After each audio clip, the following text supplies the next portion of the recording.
Okay, welcome. Welcome, everyone. Yeah, we're in for a beautiful treat now. Very profound experience. Well, we just watched the Lion King this morning, and what a heartwarming experience. Did everyone enjoy it? Seeing it with new eyes. Interesting metaphysics. Being told that you murdered your father, having guilt, being told to run away, and then after much absence from your origins, trying all kinds of things, even sometimes trying the Hakuna Matata to try to convince yourself there's no cares and no worries, but you keep having cares and worries that break through into awareness. So this amnesia, this idea of forgetting the Creator, forgetting the Source, believing that you can make yourself instead of accepting yourself as a creation of a perfect source, of spirit source, this results in sleep, this results in amnesia, this seemingly results in ignorance, in forgetting. And then the Lion King movie is so beautiful about the past. Past is gone, and remember the truth. And this movie we're going to watch is a beautiful example of pray, listen, and follow. Prayer is the medium of miracles. Prayer is the power and the mechanism that unites us with the Holy Spirit, unites us with Jesus, unites us with the Creator. And the prayer is the prayer of our heart, our desire of our heart. What do we want? What is our desire? And we have to activate that desire in order to aim that desire at remembering God. And this movie is a beautiful, beautiful demonstration of that. The movie is called Mully, and the main character is Charles Mully. So we're going to see basically a movie of his life, except it's actually him in the movie, his wife in the movie, his children in the movie. The scenes are going to be taking place in Kenya, and start off with the slums of Nairobi, Kenya. And it's very interesting for me the way these movies seem to come. I've been praying for days for just a very deep, profound movie experience that I could share with you.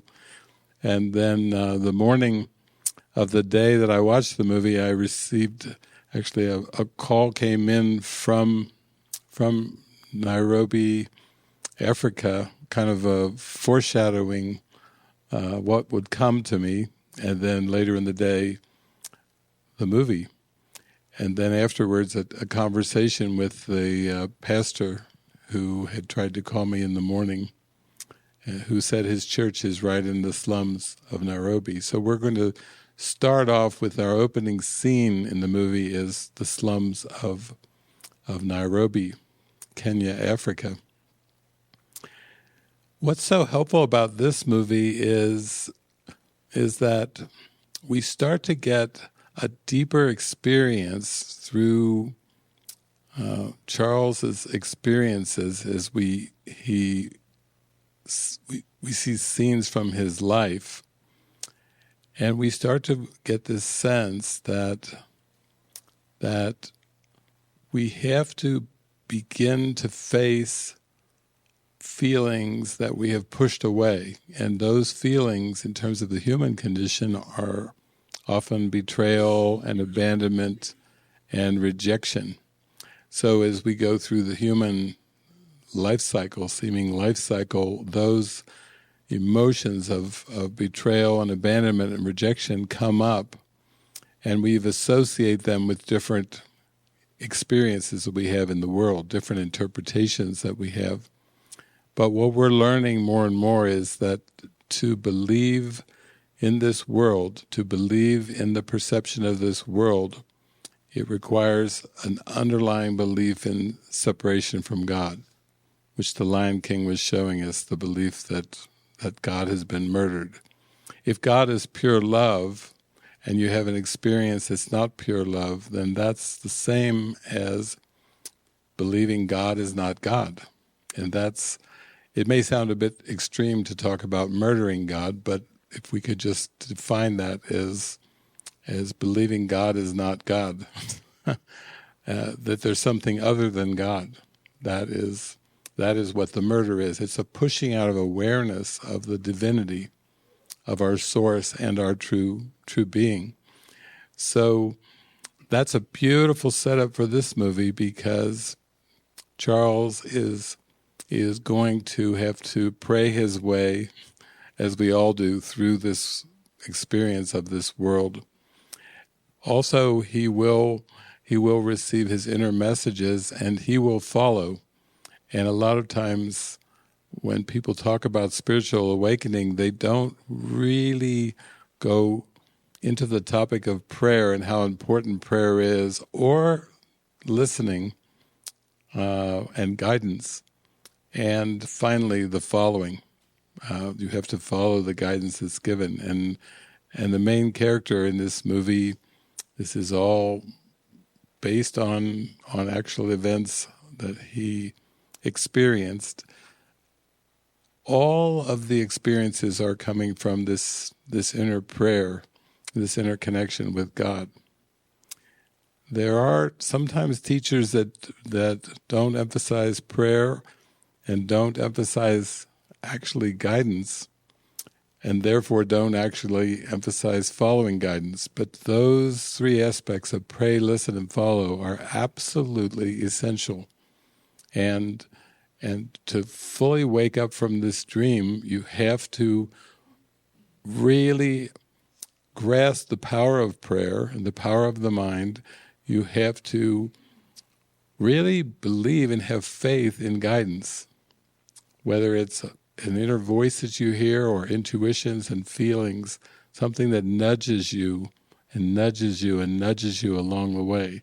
You have to really believe and have faith in those nudges, in those instructions, in those pointers. And then, most importantly, you have to follow. It wasn't too long ago, on October 4th, when Francis passed away, when people ask me of my experiences of knowing Francis, I say, well, she was very deeply devoted and in faith with the power of prayer. Francis prayed. Francis truly prayed and prayed and prayed. And then when Francis received her instructions, she did not hesitate in following the instructions. Did Francis believe in guidance? Yes, she did. Did Francis believe in prayer? She did. And did Francis follow the guidance that was given to her? She did. And that's where the joy came from. That's where the presence, the laughter came from. That's where the giggles came from. All of that, look at the gifts of that. All of that came from praying and listening and following. And if you knew nothing about anything else, if you just had the faith in that and were willing to give yourself wholeheartedly to that, then you would see how simple everything unfolds just from that prayer and that listening and that following. You don't need anything else. You don't need formulas. You don't need complex structures. You don't need complex disciplines. It's really very, very, very simple. It's like the Bible saying, and a little child shall lead them. It's very, very simple. And that's the greatness of the movie we're going to watch. We're going to see a true story, as stories go in this world. It's something that just unfolds and unfolds moment by moment, and we will go on the adventure with Charles Mully. And I think the value of demonstration is more important than anything else. In other words, if you have high ideals, you can still hold them as apart from yourself, and you can put those ideals in the future. But if you have principles in your heart, and you just decide to live those principles and follow those principles right now, you just make that decision, I'm just going to follow these deep principles in my heart, then you will quickly discover that the obstacles that you believed were there will disappear. The walls that seem to be blocking will crumble and fall. And everything that seemed to be a challenge will quickly melt away in the faith of following what's in your heart in this moment. That the power is right there, right in the here and now, and then everything else just flows from that activation of the power of prayer. Prayer is a way of knowing God. Prayer is a way of waking up. Prayer is the most practical essence that you will ever come in contact with. And when I was watching this movie, my eyes were wide, and I noticed some tears rolling down the cheeks, and I kind of visualized Gandhi and Mother Teresa and St. Francis above me, and I visualized Mother Teresa was crying. She was like, oh my, Mother Teresa crying at what she's beholding. Because Mother Teresa was always talking about love in action. You can't separate the love from the action that pours from it. And Jesus, of course, was a beautiful demonstration of that. Gandhi was a demonstration of the peacefulness, the nonviolence, the dedication, the devotion. And then there's St. Francis, you know. Some of you know the story of St. Francis, and some of you have watched the movie Brother, Sun, Sister, Moon, maybe quite a few times, and had tears of joy at that. Recently, Sam was talking about some of the communications he's had with some family members, relatives, and how intense it's been. And some of you remember the intensity that St. Francis went through with his family. Deborah's turning, looking at me. She's had some intense encounters that seem to be with the family members. And St. Francis was known for his deep devotion to God and going for what he was called to do. And then basically he seemed to be disowned by his family. And when he came back with his bare feet and walking in the rain with his begging bowls, he went to visit them, and the doors were all closed shut. There was no welcome there.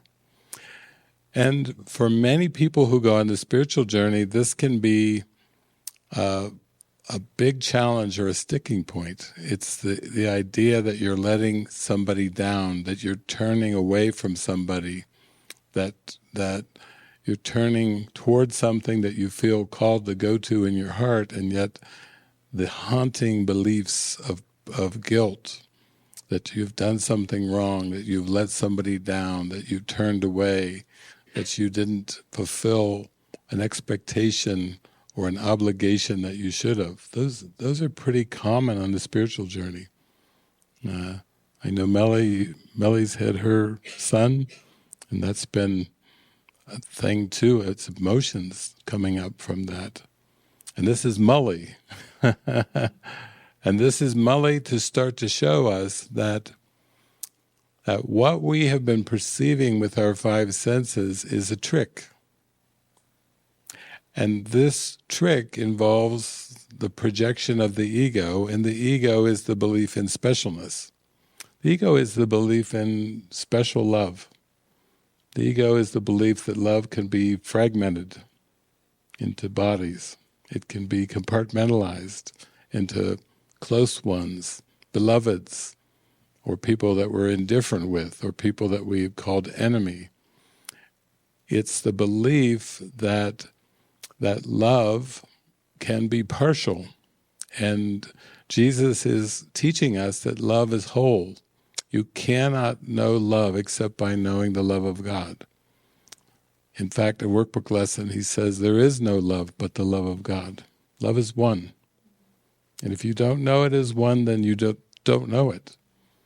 And so when our eyes have been accustomed to this world, when our five senses have showed us this world, all of our seeming lifetime, we don't have an experience of the falsity of the perception. And because we take for granted that what has been presented to us, the world of time and space, is real, we just don't see that is part of the amnesia, that in linear time there never was love, that the world was made to cover over love, to hide love, that love is universal, love is unconditional, and love cannot be partitioned. One way we could look at it too metaphysically is that we could say that God is our parent, but that parent is a single parent. It's a single parent, it's a spirit. And our identity is spirit, and we can only know our parent, our source, our creator as single. And yet the world, the word parent oftentimes is used in the plural, parents. We're used to parents in the idea of two parents, biological parents, of males and females, of sperms and eggs, of duality and multiplicity. And when we're accustomed to duality and multiplicity and fragmented perception, then what is real and true, the reality of spirit, is completely blocked from awareness. You cannot know this dualistic projection and this multiplistic projection and know God. So those are the ideas that we've been exposed to with the Course in Miracles, but thanks to our good friend Charles Mully, he's going to take us on a trip today that's going to be an experiential trip. We're going to go with him to transcend specialness and open up into holiness. Easy to talk about, but when we come to experiences, it seems like they seem to be like a hurdle. Like people have told me, they say, I think it's impossible to love everyone. And that seems to be like a huge goal, to be able to love everyone, and yet that seems to be our only goal, our task that Jesus has given to us, is cheering us on, saying, you may think it's impossible to love everyone, but I assure you that it's possible. And now I'm going to show you the beloved Charles as he takes us on a journey from specialness to holiness, from abandonment, rejection, betrayal, to wholeness, completion, happiness, and joy. Wow, what a journey. and only in 1 hour and 21 minutes. That's a ride. That's a speedy ride from specialness to holiness. So I'll pop in from time to time, but I think you'll see why I had so many tears watching this movie, because I was going, wow. Wow, wow, wow. I like to see the journey, the actual demonstration of the journey from specialness to holiness. That's, when you see a way shower like this, you can't help but have your heart feel lifted up. You can't help but feel transported into like a unified awareness, because what you've just beheld is undeniable as witness, as evidence.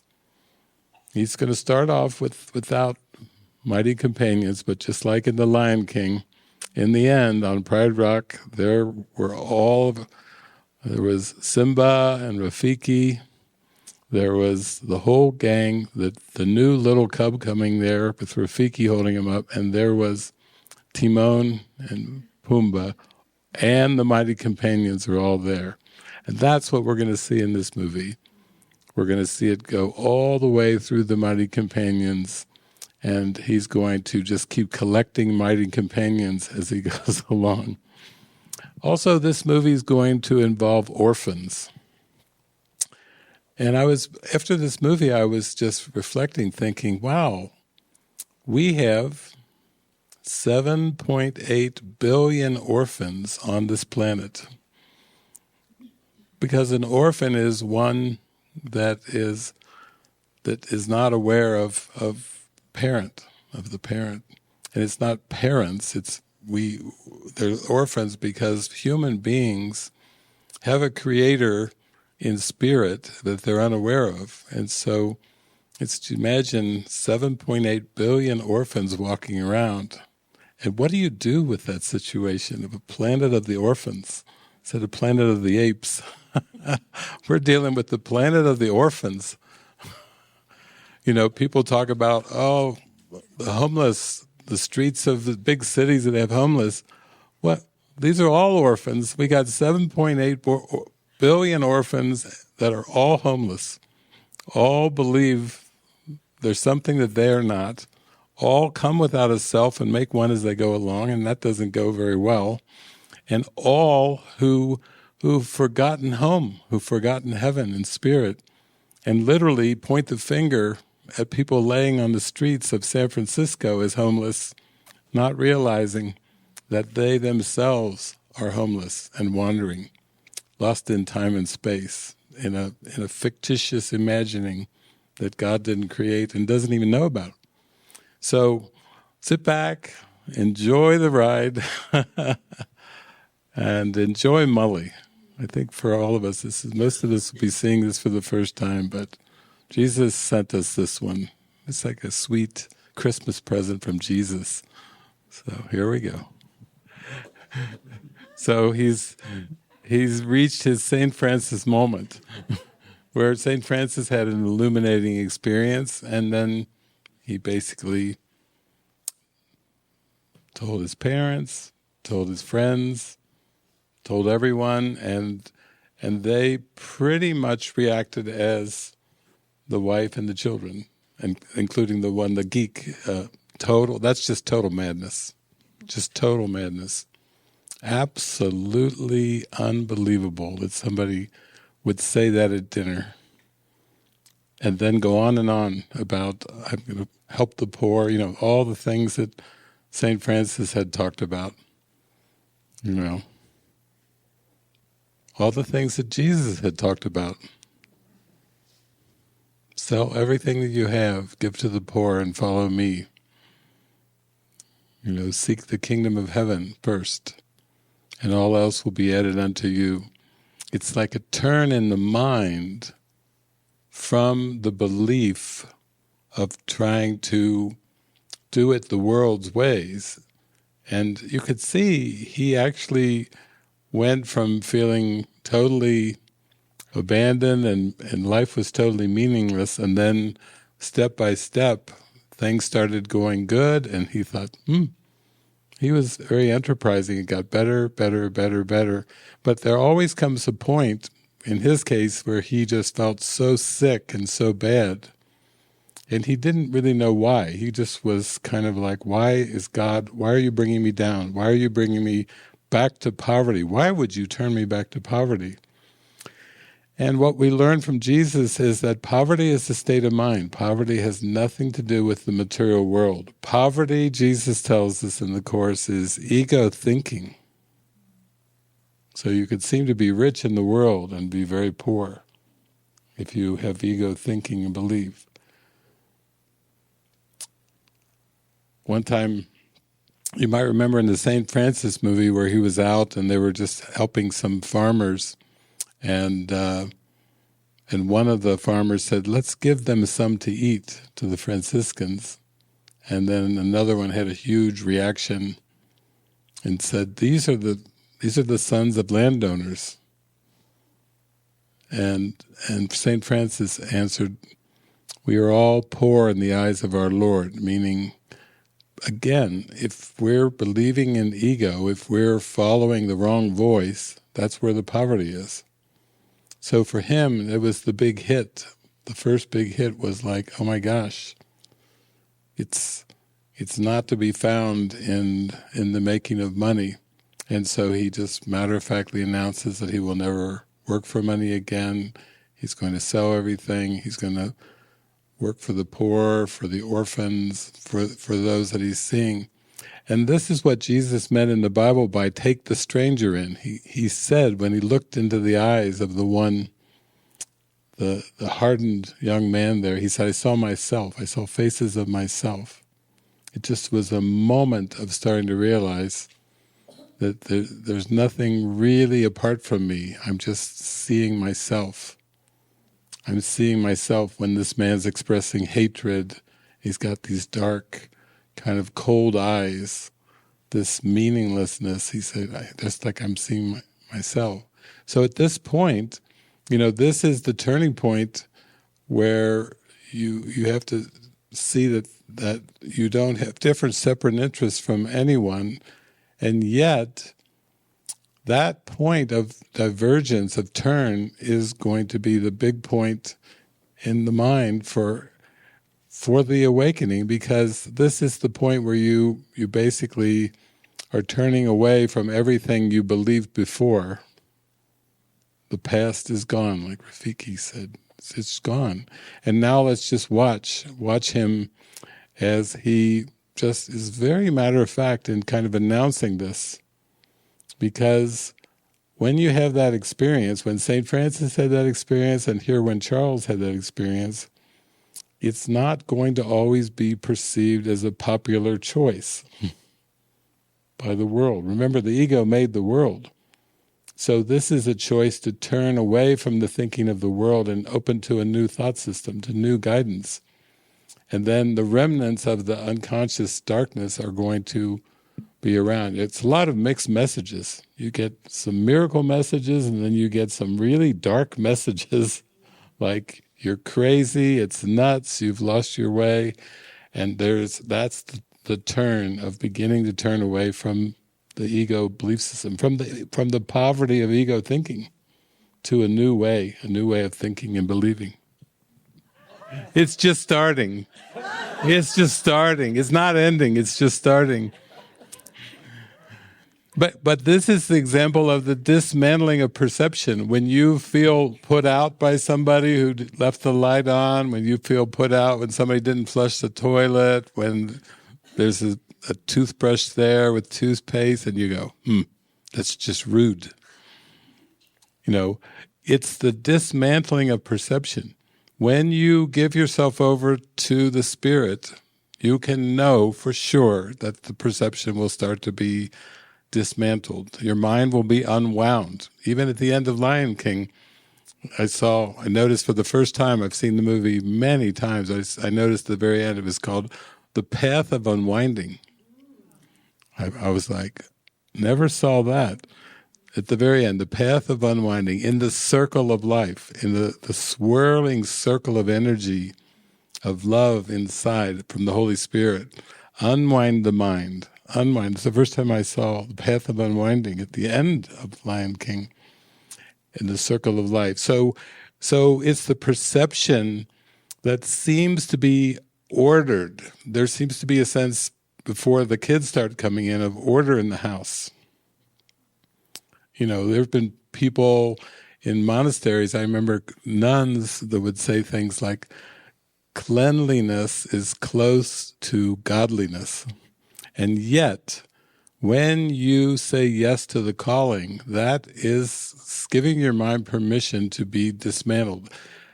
Perception is a judgment. It's an ordering of the world based on values that the ego has set up in the mind.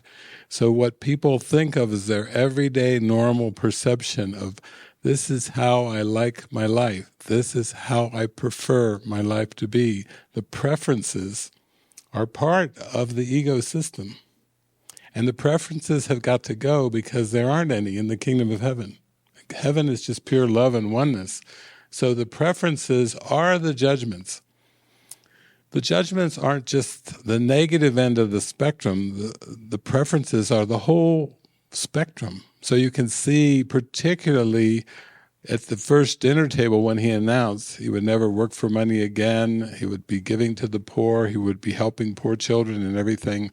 You could see the faces on his wife and the children. They were like shocked and disgusted. And now you can see as he moves forward with his pray, listen, and follow, you can see on the faces of the children, like they're breaking things. They're stones. They're breaking windows, things. And this is just the dismantling of perception that will inevitably come when you say yes to God. It has to fall apart first before the new perception can be shown, can be given. This is what we talk about, getting flushed out of ego comfort zones. You can see the children. Our house, they were in our house. We started sharing rooms, and then there was some more, and they were playing, and they were throwing things, and then she said, then there were hundreds, and then you can see the gates are open. He is got a big heart. I mean, Mother Teresa used to pick up a few kids here and there every day. He's opening the floodgates. And what is going down is the self-concept. Because you know what Jesus says, all things work together for good. There are no exceptions except in the ego's judgment. The ego doesn't like the dismantling because the ego made this world. The ego sponsors this world. Perception, Jesus says, is a mirror, not a fact. Perception is not a fact. And if it's not a fact, you know it's going to get washed away because God is the fact. Love is the fact. That's reality. So everything that seems to be washing away, dismantling, unwinding is part of it. That's the ego is going to kick, it's going to scream, it's going to holler. Jesus says in the Manual for Teachers, in the stages of the development of trust, one of the stages starts with, it will seem as if things are being taken away from you. There it is. You can see it right there. And the kids are flooding in, and it seems to his biological family, to his children, like their life as they've known it. Looking forward to those holidays, looking forward to those parties, looking forward to all those things. They became accustomed to what they called, we have a good life. We are influential, one of the kids said. And now you can see that as he answers his call, there's a dismantling of perception. I don't think that he's seeing it the way his children are. I think he's probably having so much fun bringing bread in his Mercedes, bringing home kids, 1, 2, 3, 4, 100 kids. He's probably like, wee, ooh, ah, wee, another one, and another, and another, and another. You know, talk about taking the stranger in. We saw how he started off when he was knocking on doors and he had no family, and he was walking around as one of the orphans, feeling life is meaningless, I have nothing to do. Now the switch has been flipped in his mind. He's got a strong case of Mother Teresa-itis, and it's getting worse. It's a stronger case every day. The more he brings in, the more glee and joy he has. And you can see with the biological family, oh yeah, they're disturbed. They're disturbed, all right. They're like, he's crazy, he's lost it. What's happening to us? What happens when the money runs out, and so on and so forth. It's all the fears and doubts, but that's just the ego coming up. It's getting flushed out of its hiding place, and it's being brought to the surface very rapidly. So I tell you, it's not even begun. This is not going to come to an abrupt halt. It's just, in the alphabet, we're just in the ABCs here. He has, as the carpenters say, we've only just begun. But that's the beauty of it, because that's what expands your faith. When the ego is flushed out of its unconscious comfort zones, it's not happy. But it's never happy. It's a death wish. Do you expect a death wish to be happy? The ego will judge the process of spiritual awakening very negatively.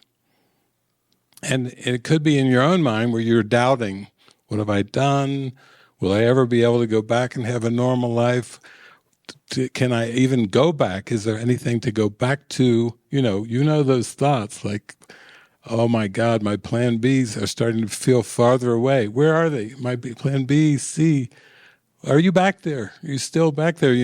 Because you start to feel like that Shirley MacLaine movie, Out on a Limb. Like the more you follow the Spirit, you feel like you're more out on a limb of trust, of faith.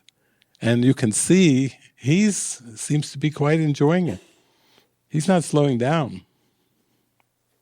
And of course, the ego backlash will hit when the children, his biological children, will start to get much more verbally aggressive with this. Some of you remember the movie Evan Almighty, when he starts to follow God and build an ark. And then when he's shown on the floor of Congress, they're saying, who told you to do these things? And his wife's going, don't. Say it on television, don't. And his children are like, don't, Dad, please, no. Who instructed you to do this? Who's telling you to do this? And he says, it was God. And then his secretary, or the woman, the black woman, she's like, okay, better get the resume ready for the next job. She's like, that's it, you've crossed over. And we know how it is with the God word. When we share the God word in certain situations, people are like raising eyebrows. Oh, right. Oh, you're one of those holy rollers. Oh, good. That's what you're doing with your life. Good luck with that. But you can see he's just getting revved up here. Jackson, are you enjoying this? There we go. You're ready to unwind. Here you go. You got a role model. Okay, yes, that's it. All right, here we go. He's just getting started. He's only just begun. Now he's getting teenagers. He's going back for double dipping. He scoops them up as orphans, works with them, and then when they go off to sniff glue or do something, he goes back out in his truck and he starts scooping up again, bringing them again and again. You can see the circumstances too, moving when they didn't have space, moving out to a very dry land, very, very arid and dry. And that's the thing about the spiritual journey, as long as you're interpreting the world through the ego filter of the five senses, there will be many temptations along the way, and doubt thoughts will come up. What's this? Things are getting worse. Oh, why am I being put through this? Why am I being put through that? But remember what Jesus said in the Sermon on the Mount, blessed are the pure of heart, for they shall see God. The prayer of the heart has to be to transcend the interpretations of the ego, the five senses of the world. What happens when I feel pain, when I feel suffering? What happens when I feel discomfort? Jesus is telling us in the Course, he says, the body doesn't feel. The mind tells the body what to feel. That's why it's a course in mind training. So the mind training has to persist, even through the interpretations of the ego. Something's gone wrong. Where is it going to go? And so they're moving out to this place where they have more room. They definitely have more space. It's just dry, arid space, very, very dry. And that's just a good example about how when you follow the guidance is to wash away all judgments of the world, all comparisons. The guidance is to pull you out of this false sense of ego comfort zone. I think back in the parable of David, even though I was extremely shy, the best thing for me would be to have to go out and travel. If you're shy, the worst thing you can think of is going and traveling and speaking. If you're shy and you don't like to travel, it's like we learned from the Revolver movie, where you don't want to go, that's where you'll find him. That's where you'll find the ego, where you don't want to go, where you personally don't want to go, where you personally feel like you have a hold on, this is what I want from my life, these are the preferences I want, this is the way I want it to look. These are the people I want to have in my life. And when you start to say, these are the people I want, and I don't want to be around those other people or those kind of people, then interestingly enough, the circumstances come. So it's like having a dog put its nose in the poop. You do get to face the judgments in the mind. Because it's all the mind. Wherever you go, your mind goes with you. There's just the mind. The mind is so powerful. And everything, Jesus says, everything that seems to happen to me, I ask for and receive as I have asked. So prayers are always answered. Whatever we're perceiving in terms of likes and dislikes, that's the answer to prayer. Whatever we're perceiving into the good, the bad, the ugly, the beautiful, those are the answer to prayer. We're just perceiving our thoughts. And at some point, you just have to say, wow, my faith is expanding, and I'm starting to realize that I want to release these thoughts, the good, the bad, the right, the wrong, the beautiful, the ugly, the good preferences, the bad preferences. You start to realize that only a clean mind, only a mind emptied of all these ego thoughts will know peace.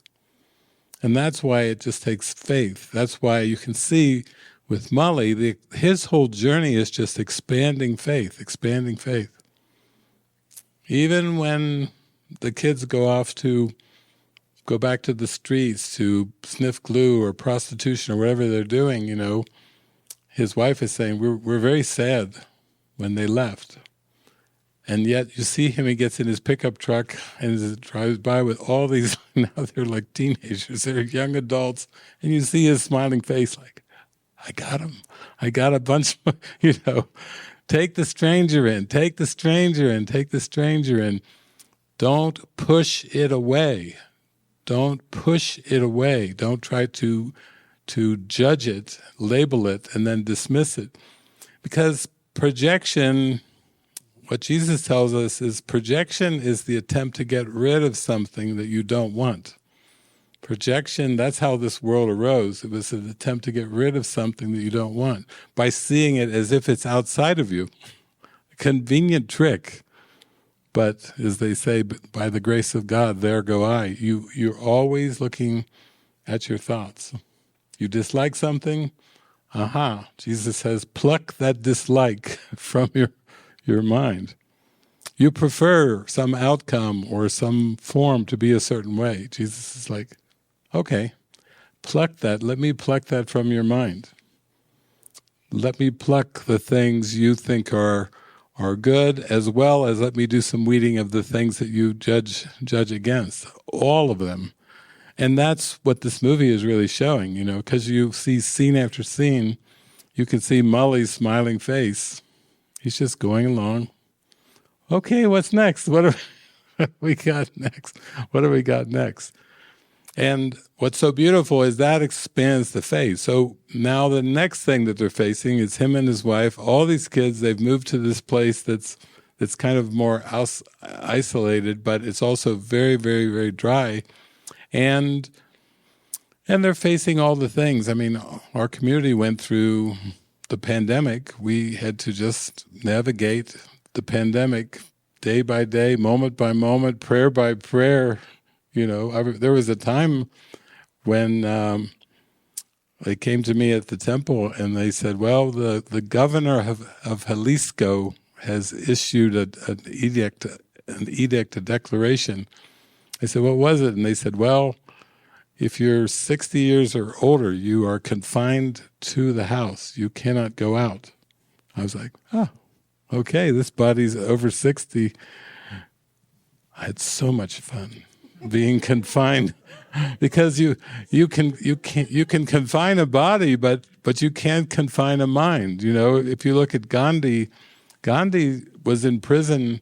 I think it was about two-thirds of the years of his life. Gandhi was in prison, and he always said, the happiest times of my life. He was in there doing his journals, writing, exchanging vegetarian recipes with the guards and the prisoners. It shows you that everything is a state of mind, that you can confine a body, but you can't confine a mind that wishes to be free. And what we're learning is the purpose. It's the purpose of forgiveness that brings us the joy. There's great joy in seeing the false as false. There's great joy. That's where all the laughter comes from. That's where all the smiling faces come from. Not from being circumstance dependent, like, oh, how will I judge these circumstances? Are they good? Are they bad? Are they favorable? Are they unfavorable? That's just the ego, tick, tick, tick, tick, tick, tick, just judging anything, and judging everything based on its filter. Okay, we keep going here. He's just rolling along now, just rolling along from scene to scene.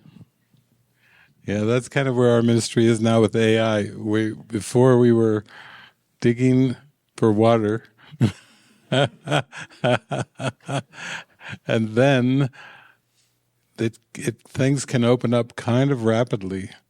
After they struck the water, then they got into having a well, then a water purification system, and then farming, building more, planting trees. It just seems to go exponentially.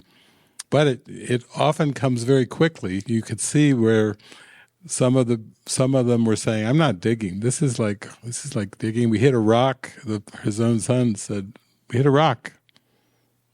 This is the spot. You said, yeah, keep digging. But then it can flip.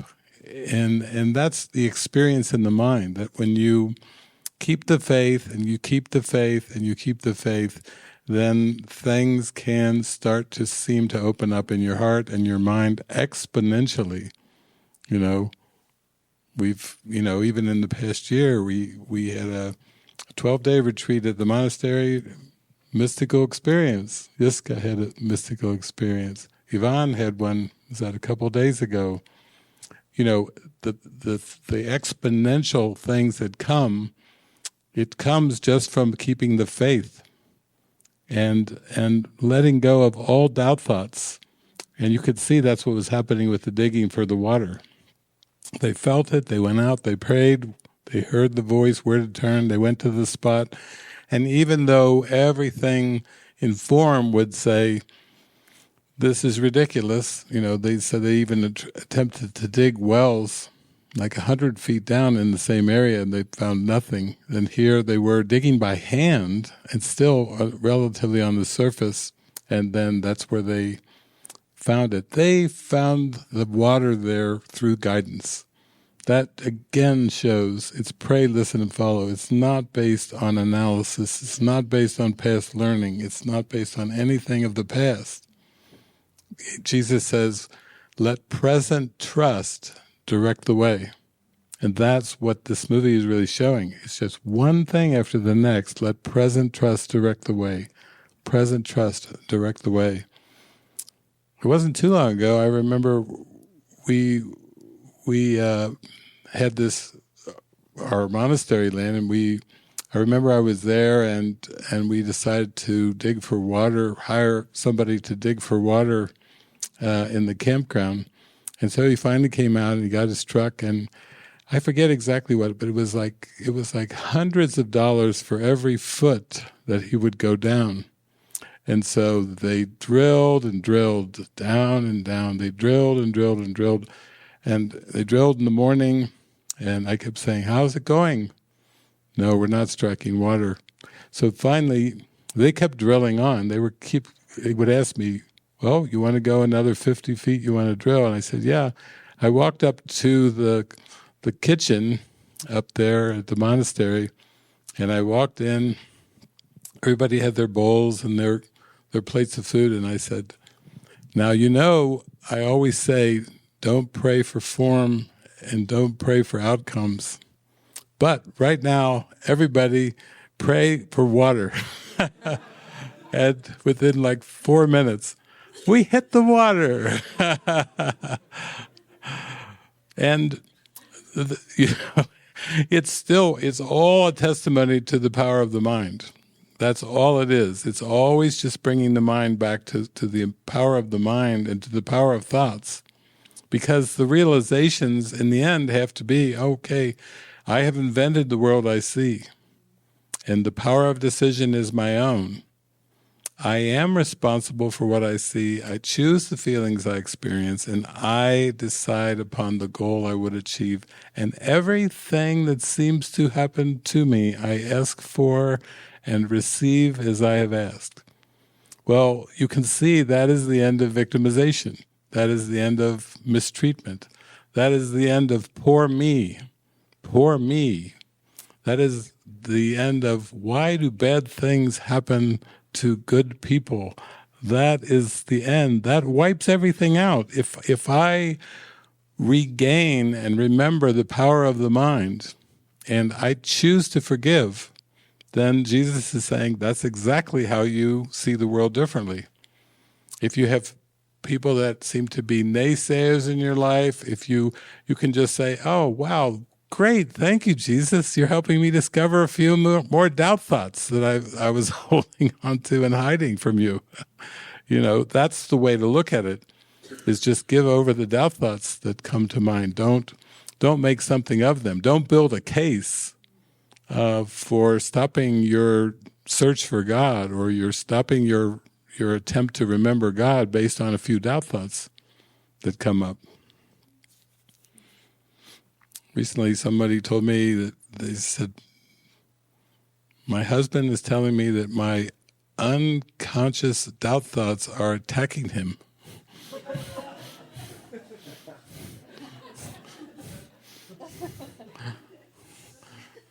I thought, well, now I've heard it all. And then she said, and that's that moment I got so angry. I felt like killing him when he said that my unconscious doubt thoughts were attacking him. She said, I felt like killing him at that moment. But it's always bringing up the flushing into awareness, the belief in attack. God didn't create attack. Lesson number 23 in the workbook, I can escape the world I see by giving up attack thoughts. That's the culmination of, after the first 22 lessons, some of the most profound lessons in the whole workbook, he basically leads his way up to, oh, and by the way, here, number 23, I can escape from the world I see by giving up attack thoughts. He's just given the key to eternity. He's just dropped in lesson number 23. And he reinforces it by saying, lesson number 5, I'm never upset for the reason I think. He reinforces it by saying, anger is never justified. And then one paragraph later in the text, he says, pardon is always justified. How's that for two lead-off sentences for paragraphs? Anger is never justified, and then pardon is always justified. Because forgiveness is a gift to yourself. It's really your mind, giving your mind a Christmas present. When you give up the grievance, when you give up the judgment, when you give up the doubt thought, you're just saying, Merry Christmas, mind. I'm giving you a gift here. I'm actually letting go of this grievance and going to accept joy in place of it.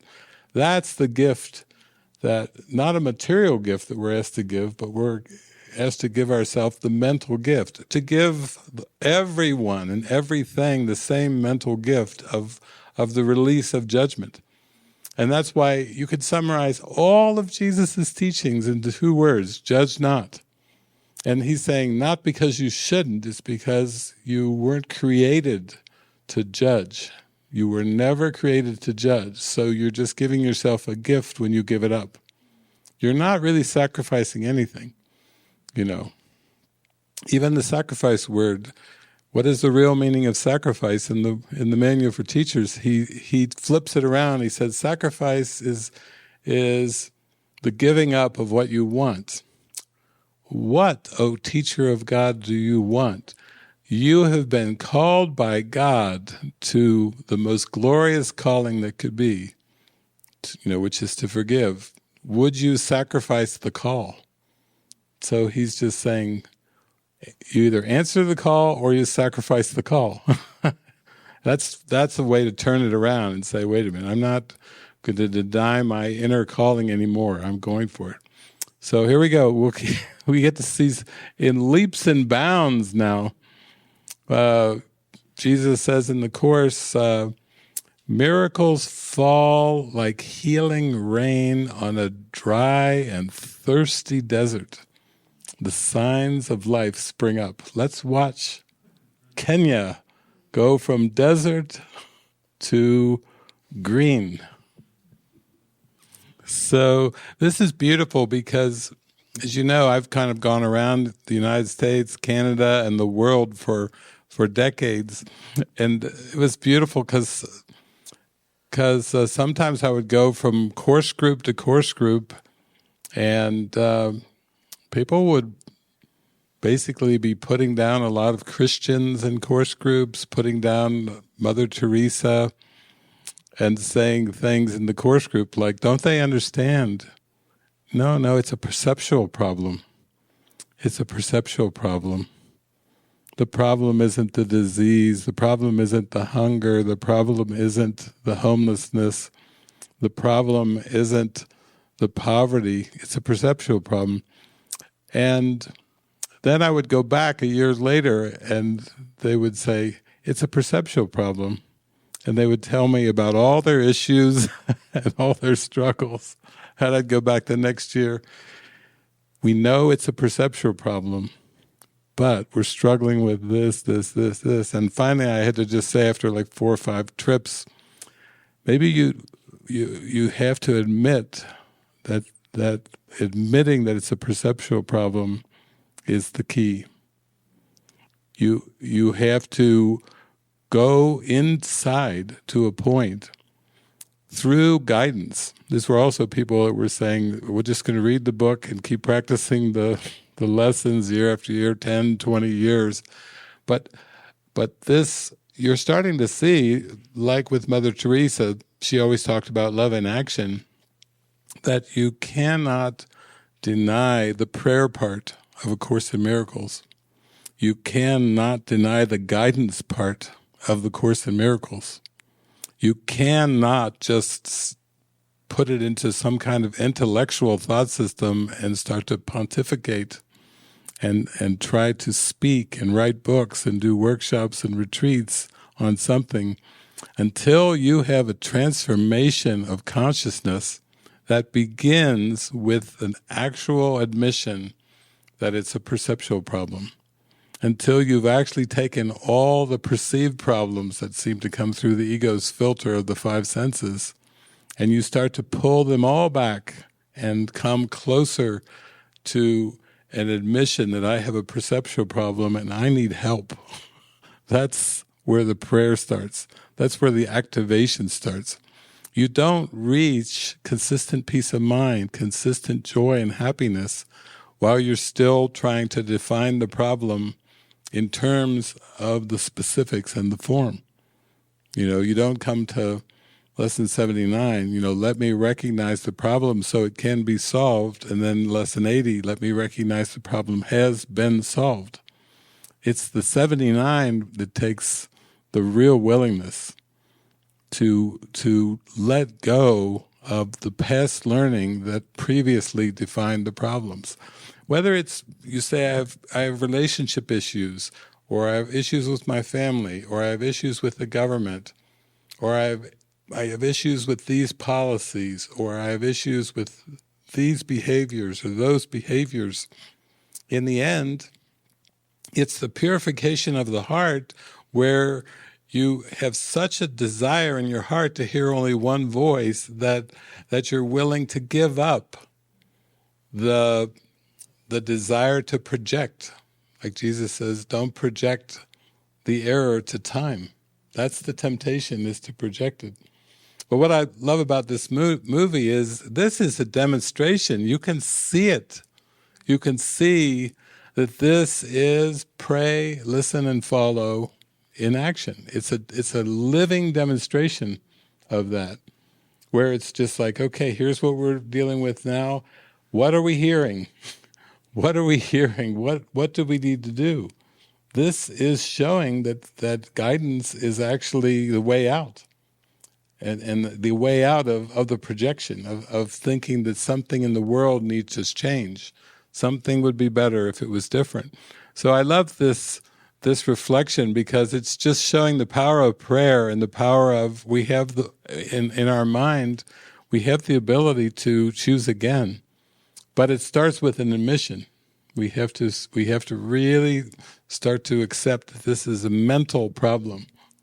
So we've been dealing with mental illness, and the way out of mental illness is guidance, and it works. It really works. Wow! Praise God for everyone who has listened and followed that guidance, and has not looked outside for that guidance, but has just listened and taken it inside and said, "This is what I'm feeling, and this I shall do." Beautiful, beautiful. Yeah. We had a Chautauqua recently, and Anna, you were saying, I want to be done through. I want to be done through. And I think this is a beautiful answer to the prayer.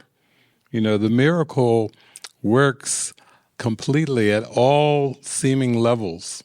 All levels of perception. It's just like radiates and ripples out like a stone hitting a pond. The ripples, the rings and ripples that go out.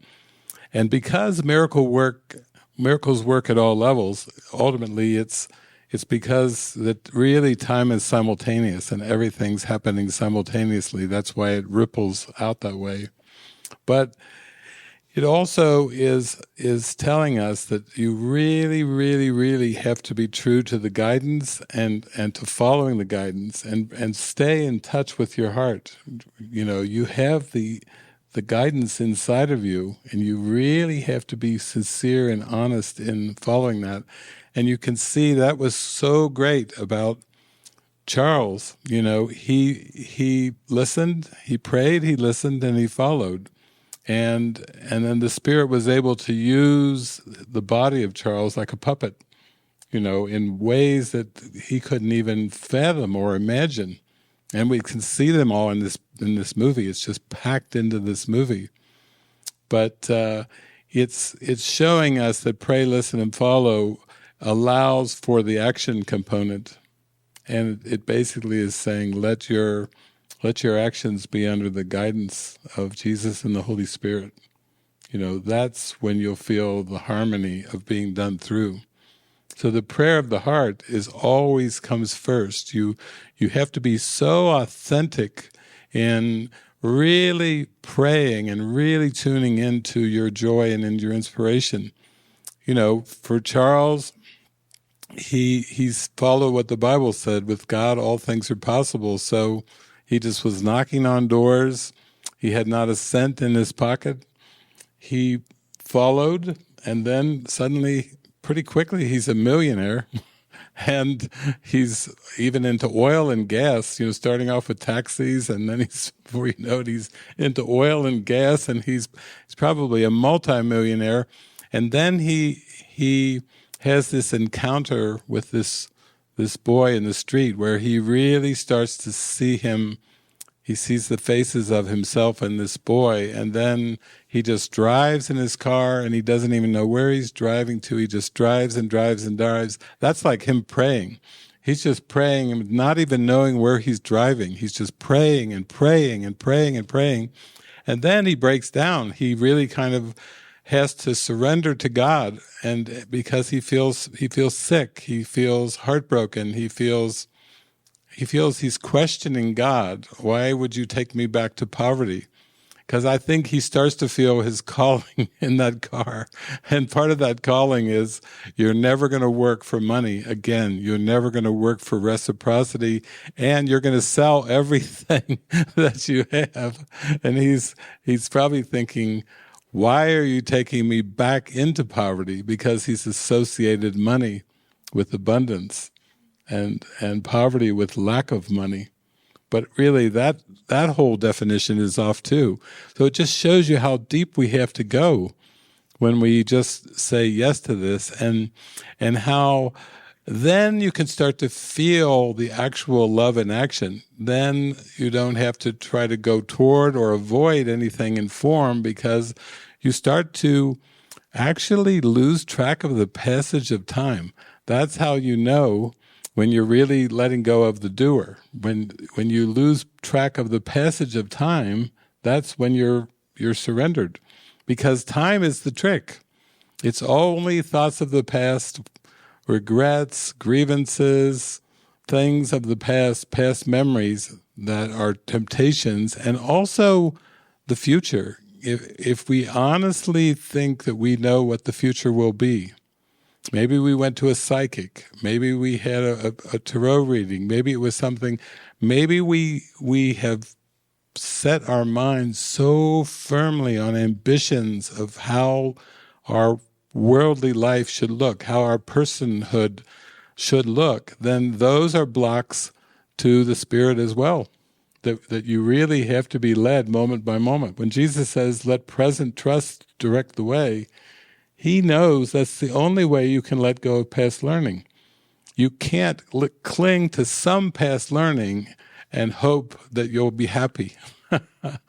Because like Rafiki, when Rafiki smacked Simba over the head, it was saying it's the past.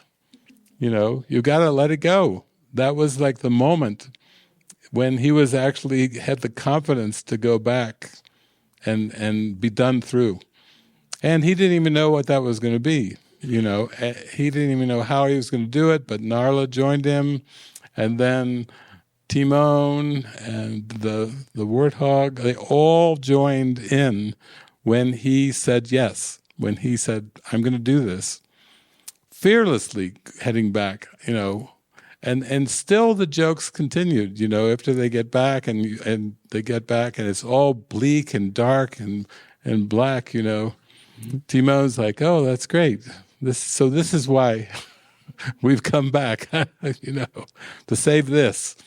And, still the jokes come, but that's like just a lighthearted way to remind us, keep it light. Don't take anything too seriously. It's all handled. It's really out of our hands. We are just to rejoice and be glad, and then let that joy and that gladness kind of ripple out in whatever form it's going to take. It's out of our hands. We're not in charge. We've been having these summits. How many have we had so far? Two summits. And the last summit we had, I was talking a lot in that meeting, a pretty long meeting, where I was saying that when you start to trust and when you have faith, you start to realize everything is handled. So your fears and concerns about lack and scarcity start to disappear. And that's just the beginning symptom of spiritual awakening, when your concerns about lack and poverty and where's it going to come from?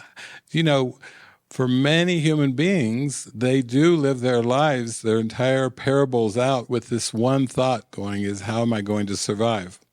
And then when that is the central question revolving in your mind, like a tumbler going around in your mind, then you just drift from job to job, from place to place, and you're in survival mode, survival of the body.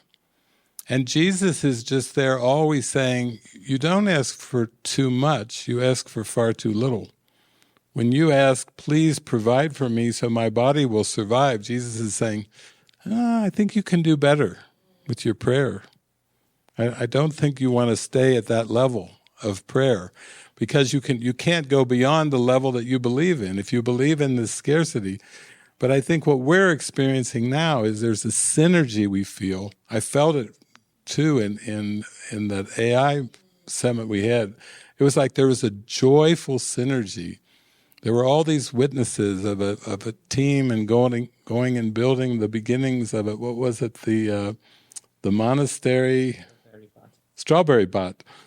They just spontaneously went to a cafe in Chapala, was it? And a group came together, and suddenly this Strawberry Bot started to emerge. And they felt such joy.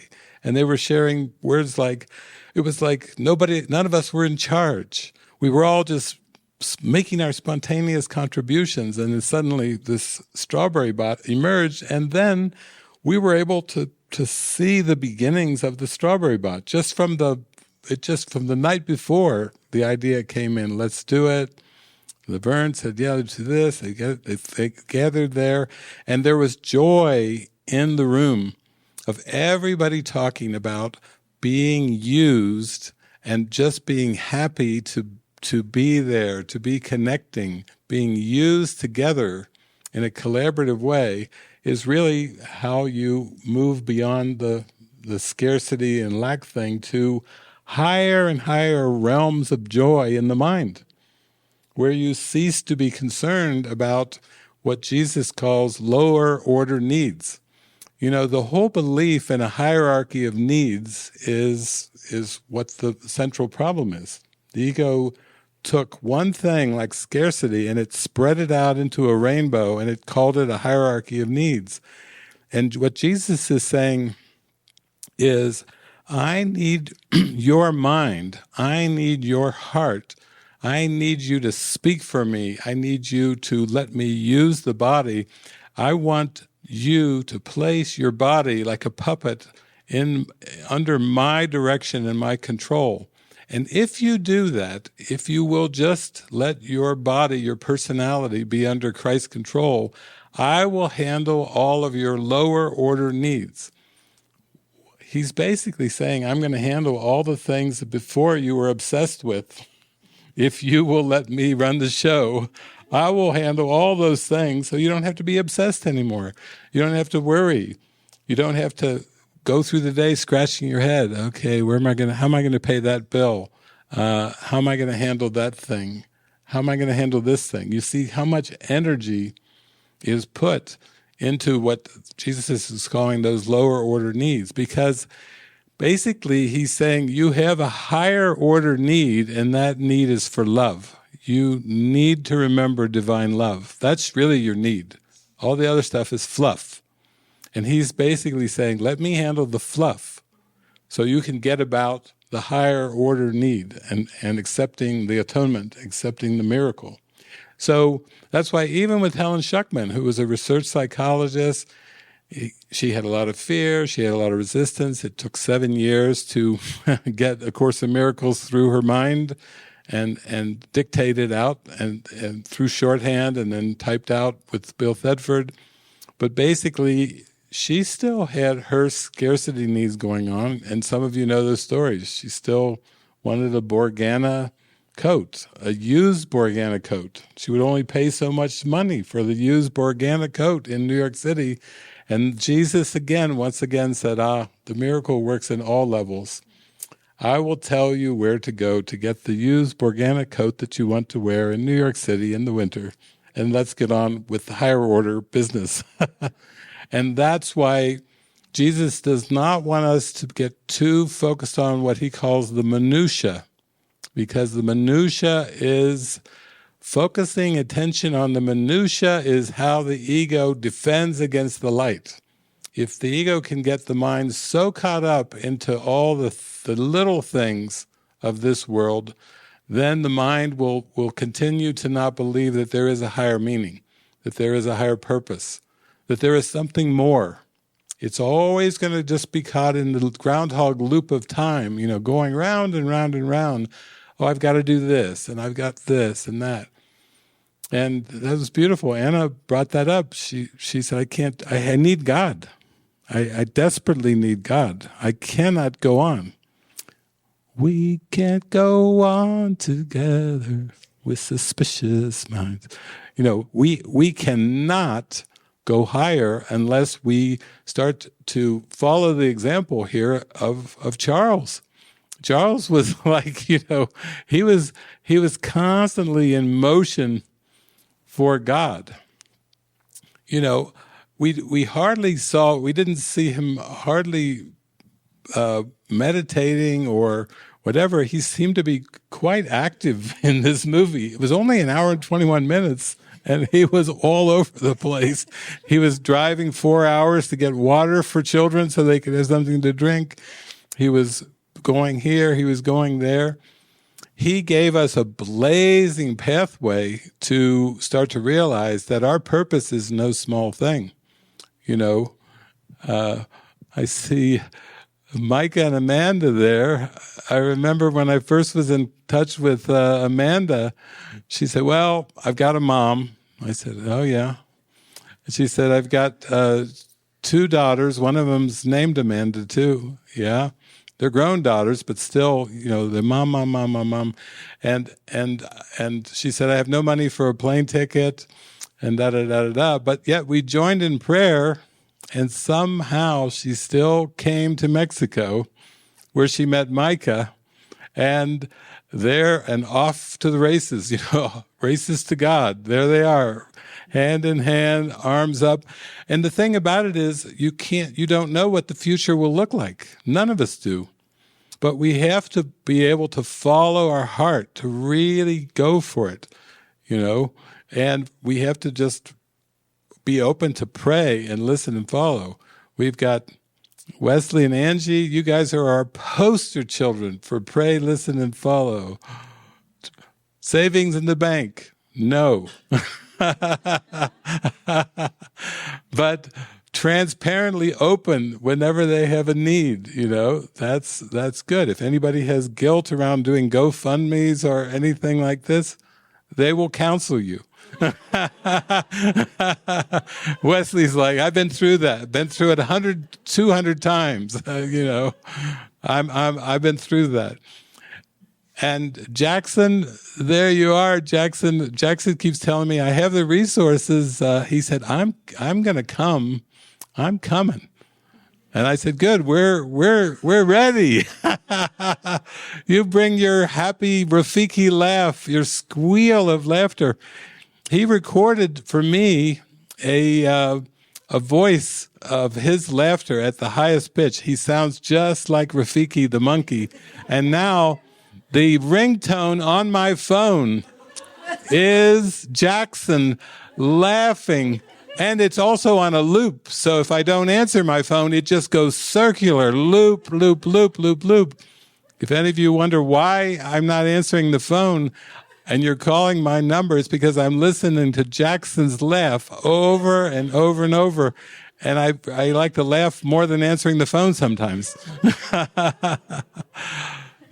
And there's Baba from the Peace House. Hi. In Purpose, she's taking down on a daily basis new songs. She's in a receiving phase of all kinds of new songs and new lyrics. We all know how delicious that is, so we'll just wait to see. But this is so precious. I feel so honored to be able to show a movie of such practice. This is so much practice. It's showing a demonstration. He really wasn't preaching. He wasn't a preacher. In fact, he got expelled from his church not for preaching, but for bringing kids, for bringing orphans into the church that smelled. They basically told him he had to get out. But in the end, they invited him back. You notice how all of his biological children, where were they at the end?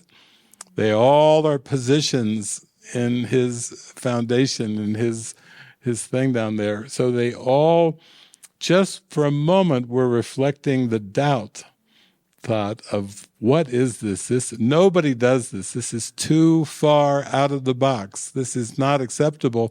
But even that was just a brief thing. Then they came with some hesitation. I don't know about this thing you're digging for water. Crazy, it's ridiculous. But then when they hit water, okay, I'm going to support my dad from now on. All it took was one miracle like that, and it's like, okay, I'm not a doubter anymore. I'm a believer. So, okay, we'll just open it up. If there's anybody either on Zoom or do we have microphones here? Yeah. Kristen's got a microphone, and Deborah has a microphone here. So even if you just want to just share what you felt about this movie, I think it's a testimony, testify to love.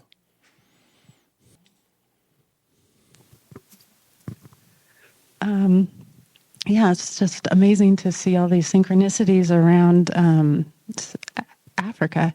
Since I think it was yesterday or the day before, I don't know, it's just been a swirl with Lucy. I went to South Africa and I had this conversation with my mom where she was having all these insights about miracle shifts in her mind. And kind of like the Lion King of being on the throne and seeing herself just chained to the throne and having to, control really everything, like everything she rules, everything she sees is what she rules, and just controlling that and just releasing it, wanting to get off the throne.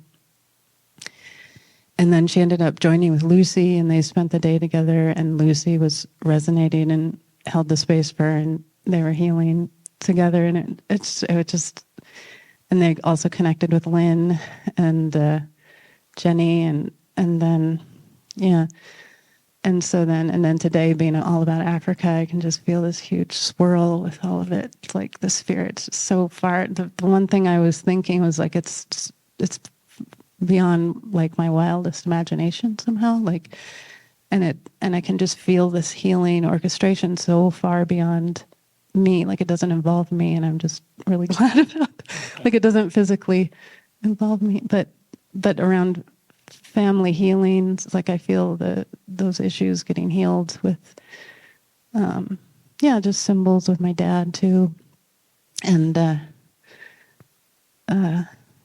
so yeah, so this movie is, it's so beautiful, and it answers like a deeper question of just the purpose and and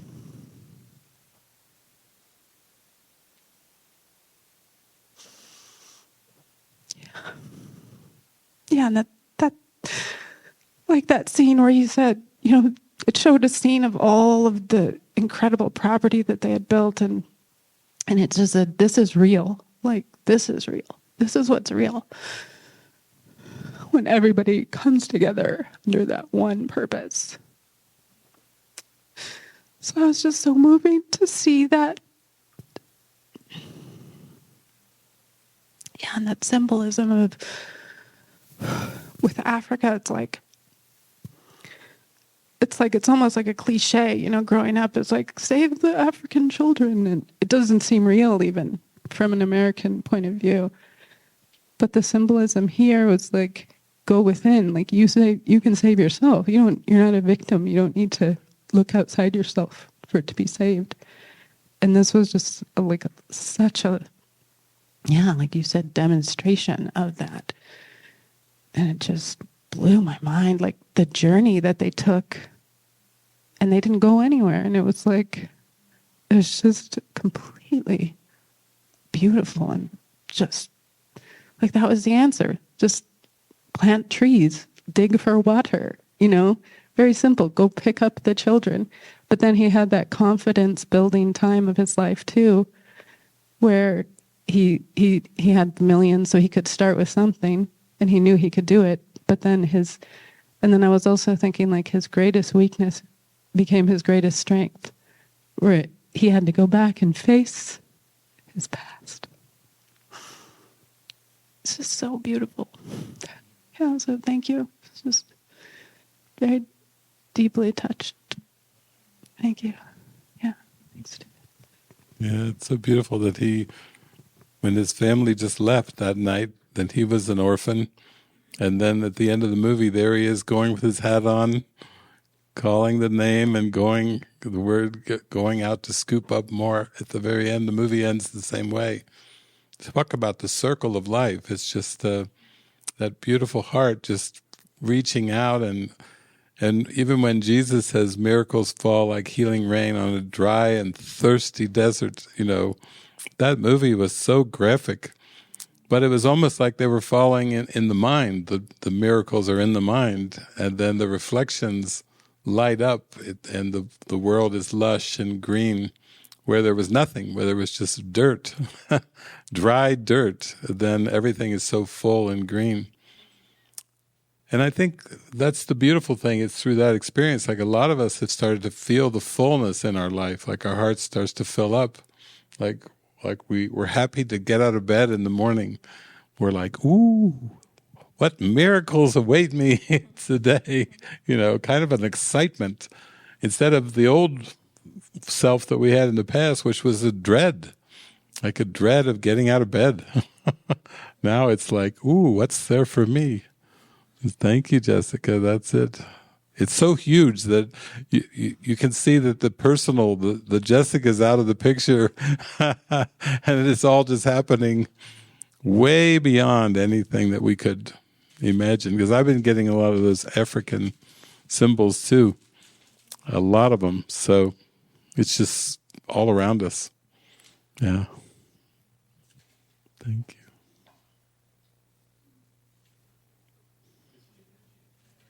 Okay.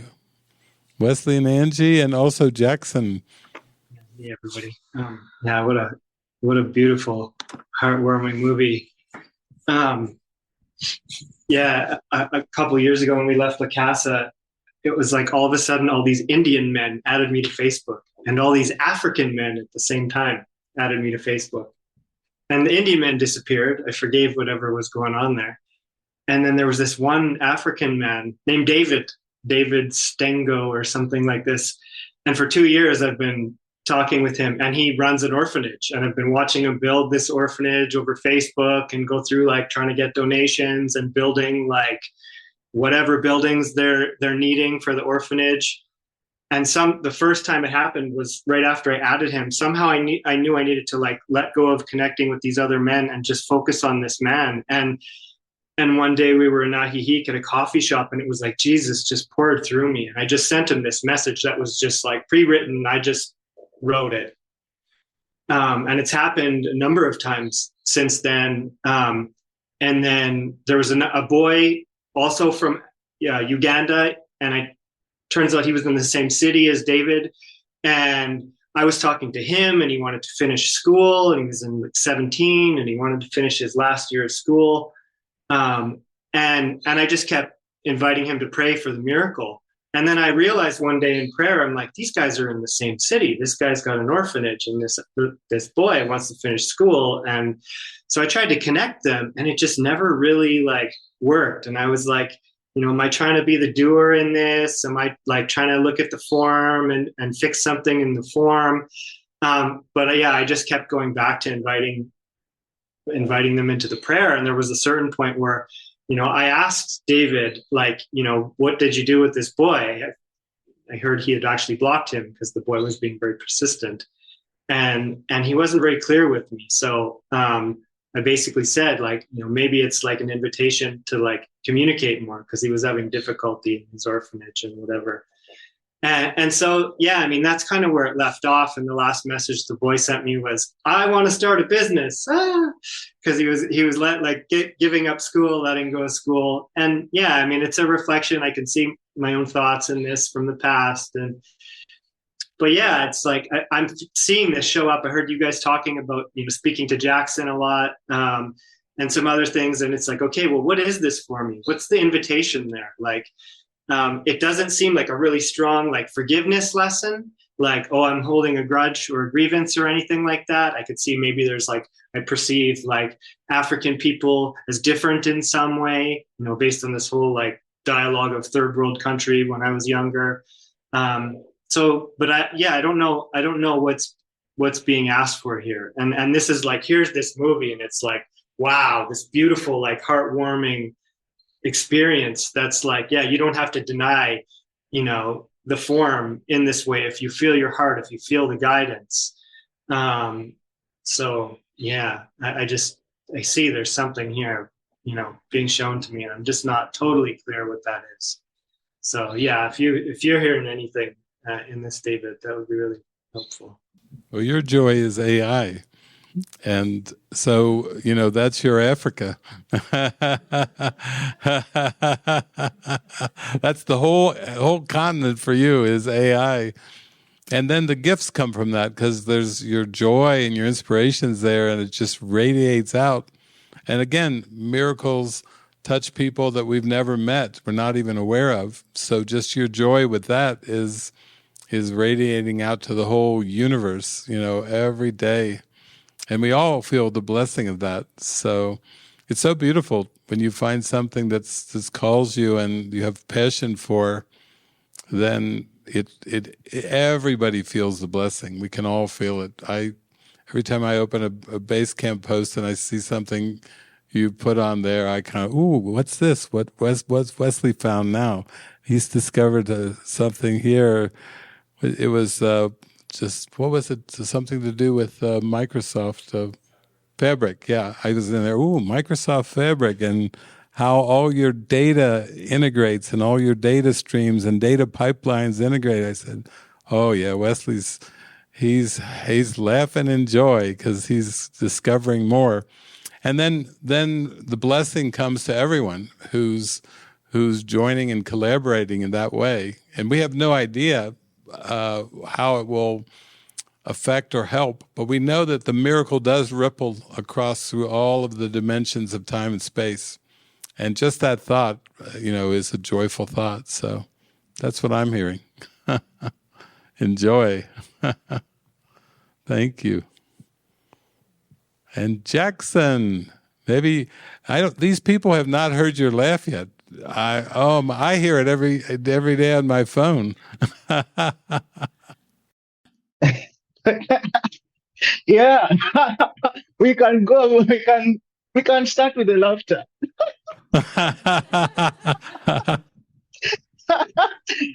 Yeah. Anyway, thank you so much for this movie, because, like, I used to get caught up in such crazy thoughts, like, I would donate to like orphanages or people who are caught up in war and stuff like that. It started small because I would be feeling, okay, this is the money I have and it can take someone to school. I can do this. At first there was happiness doing it. And then slowly I was receiving so many letters and I started doing it because I was feeling guilty. I'm like, oh, how can I refuse to do this? Someone can use this money. Why should I get a new jacket? Let me just do this. It was compromise. It was guilt. And this movie reminded, actually, at one point, I just stopped. And this movie was so good to see that you can do this for love, for joy. This guy was just happy to help these kids. He wasn't feeling guilty at all. It's so good to have that feeling to be. I mean, I was reminded that you can actually just do it for joy, for happiness. That's why I'm so grateful I watched that movie with you guys. Thank you, Jackson. We feel it. Do it for joy. Here's the Jason has his hand up back there. Okay, I think. Thank you so much. Wasn't that fun? Thank you for joining in with us, and yeah, spread the joy, share the joy.